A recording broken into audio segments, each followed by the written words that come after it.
never told me that I could not do something because I'm a girl. And when I was in the 8th grade and said I wanted to be a lawyer, they said, well, that's fine, and they never wavered from that. I think having that kind of support is essential. I have practiced law in Texas except for being in the federal government during the first Reagan administration when I had 2 different presidential appointments, and both were in the Justice Department. I had not been in government service prior to that. I had done some pro bono work for Governor Clements on the Texas Coastal Zone Management Program, which I found enormously satisfying.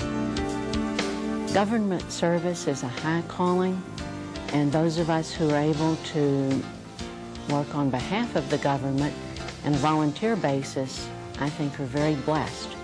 I have worked now as a volunteer in my role as one of the commissioners on the Texas Parks and Wildlife Commission for the past 3.5 years.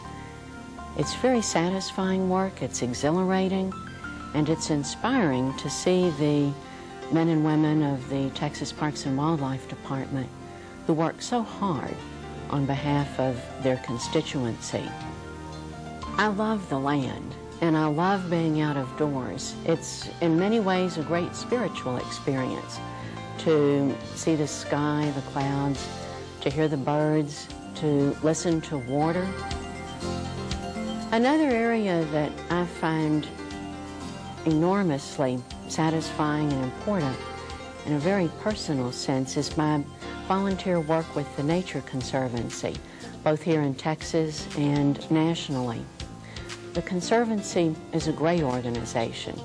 It works to conserve and protect the land and the creatures that live in the lands and the waters.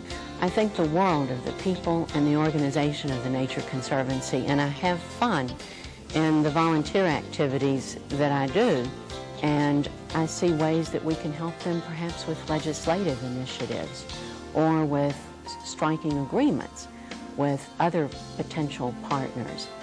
And when you do that, what you're helping them do is the work that they do best, work to be conservationists and make sure that the land and the water that they're working on is something that will be there for future generations.